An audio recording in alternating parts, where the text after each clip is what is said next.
I'm Richard Schultz, Hi, I'm Kristen Anderson. and we've been working together on this project with a bunch of student and other people helping us with interviews since 2006. And we've collected 114 maps. Something like that. Yep. And For this PowerPoint, the focus is patient activation. Can you say something about that? sure, one of the things that we were interested in, one of the questions we were interested in is whether or not the maps could help us learn more about patient activation, which turns out to be a pretty strong predictor of some health outcomes. And for those of you who want to know more about patient activation, there's a reference at the end of this to some of the literature about patient activation. For this little compilation, we've looked at people who have high or low patient activation scores, people at both extremes, and we found some really interesting correlations that we hadn't expected that you'll get to see here. You'll get to hear some of the voices of the people who drew the maps and hear them talk about their understanding of health and where it comes from, and also get to see their maps.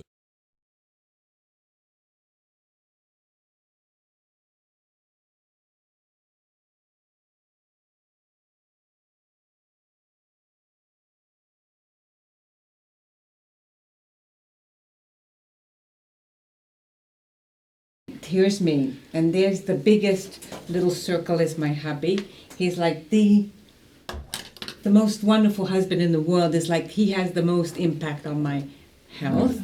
And then from there I have all the other things like my parents. They're both in their 80s and they live a block away from me. I see health as like my mind, my body, and my spirit. And so Sacred Heart nourishes my spirit. Their Sacred Heart. My body, Bellingham Athletic Club, I go and work out and do yoga. And then the food co-op is important. And I get and give to most of these places. The food co-op, well, I get and give from the food co-op, but I can really see how I give and get from my hubby. I give and get from the Bellingham Athletic Club because I have to put a lot of effort into it. And then I have a library on the internet that I get information from, health information and other information. And my two children,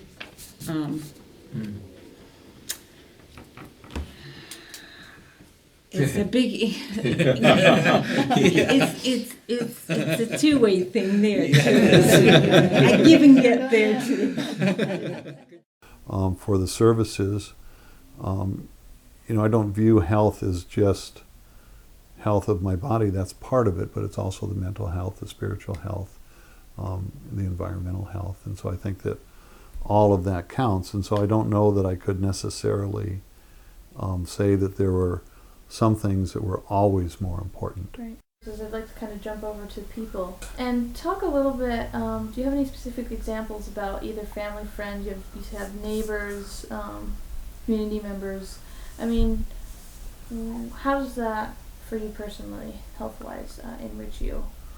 Well, I mean, it gives depth to your life. It gives some meaning to your life. The closer people are to you, the more you interact with them, the more they affect your health.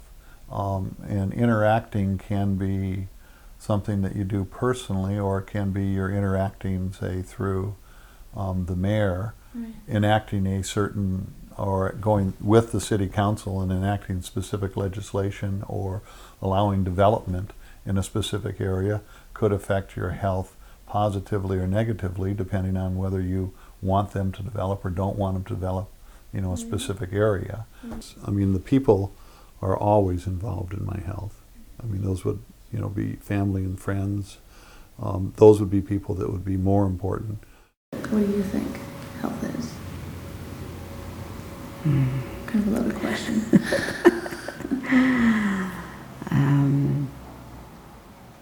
It's life. It's everything. It's taking care of yourself, and so you can do the things that you want to do, travel the places you want to travel, music, art,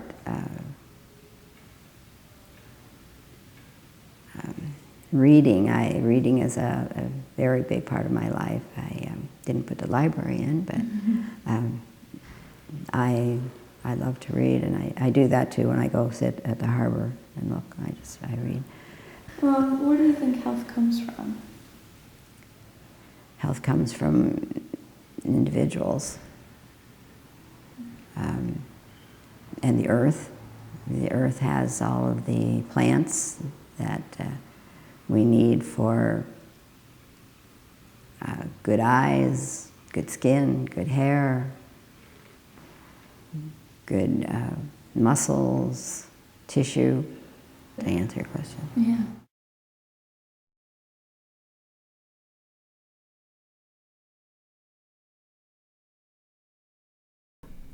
My experiences with the doctors that are on the payroll over at St. Joseph's Hospital was not at all satisfactory. Really not satisfactory? Very unsatisfactory. So I got the wrong doctor, and I was doing all right. He took me off of the medicines for both of them, said I didn't need them. Well, then I thought, well, he didn't know what he was talking about. So then, you know, if you have thyroid problems, that affects your well-being as far as being able to have any get up and go. I didn't want that doctor at all, and then I was going to go to Madrona, and so they gave me a new doctor there. So this guy seems to know what he's doing, but that was pretty well uncalled for a professional that after 20 years you just jerk the medicine away. Well, one thing for me is that when you first talked about mapping your health, I immediately thought of, oh, okay, I need to think about my doctor. And then all of us just went this whole different route. Right. Yeah. Which is so interesting because what is health? Travel got 2 circles because it's really important to me. These 2 women know how important travel is to me. It keeps me connected to all sorts of things, adventure and friends and family and all of that. And then way down here is my therapist, my doctor, my nurse practitioner, and alternative therapies like acupuncture and massage and naturopathic doctors. And my doctor, I was just there yesterday and I had a 4-minute visit and I waited an hour, and that's pretty typical. And so he definitely gets a dotted line. I don't feel that way about my therapist or my nurse practitioner. Did they talk to each other? Or is it all the communication between them only because you're the connector? I'm the connector. Yeah. But I just listed things that I think are important to my health. It's health insurance. It's a good thing to have, especially if you worked at Western. You got Uniform Medical. I think it's probably about the best around. They try to load this Part B Medicare on us, and I think our uniform is even better than that. Wow. Of course, we have Medicare. And I list my present health. After 6 surgeries, I'm in pretty good shape. You've been repaired. Yeah. What was that? I didn't. That's your what? 6 surgeries. Oh, your surgeries. Okay. Yeah. I was on the treadmill, I think last week, and the last time I was on the treadmill, I was in the hospital the next day for quadruple bypass surgery. Wow. So this time when I went on the treadmill, they called me up and said it was fantastic. So I got a reconditioned heart. what are some other things that contribute to being happy and feeling good for yourself? Having a good doctor that will listen to you and take the time to explain things.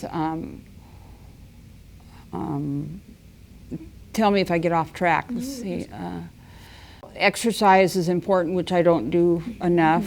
I'm supposed to be walking at least 30 minutes every day for my osteoporosis, and I don't do that. I don't work out in the weight room like I should. But it's important just to maintain my health, so I take a lot of vitamins. Mainly, I'm not good at spending the time to cook nutritious foods. I don't really eat very many greens, which I should be doing. Mainly because I'm so busy all the time, I just grab a handful of vitamins and hope that sustains me. I've had anorexia twice in my life, which is a horrible thing to have, and you don't plan on it. It's not something you just wake up and say, okay, today I'm not going to eat. It just happened over, not having control over the family or whatever. I'm in the park almost every day, and that I think that's probably what makes me happiest and keeps me healthiest. I try to just put stuff that really mattered to me and stuff that didn't. And then, of course, if you're doing a health study, you feel bad about not mentioning your doctor. So you put those on I worked them in. You worked them in the side. Well, I mean, because they're significant.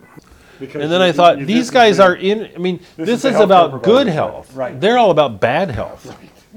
And, I mean, the object is to keep them small, right? Right. Is to keep them out of my life. Right. I mean, you keep them out of your life by keeping them in your life in some ways. But, and that's what's so great about the internet. And you know how all the doctors carry PCs now? We can email them. Mm-hmm. And, and that's a great system. Right. That's a really great system. Right. And so I guess you keep them out of your life by keeping them in your life and doing what they say. I mean, and that presupposes, in my case, that you choose doctors that kind of keep up and aren't, don't have weird prejudices about their practice, that want to learn as much as I do. Mm-hmm. One of the great things about fishing is you just go up there this summer and you kind of, the first thing you have to do is forget everything you did last summer, because the fish don't act the same, I mean, there are general things you can learn, but you don't want to get stuck over on a point where you caught all last year's fish, because they're not coming there this year. They're going to come over on that side, and I mean that's kind of my view of how you learn. Just don't blindly follow what's worked in the past, because it's not always going to work in the future. God, it took me many years to learn how to do that.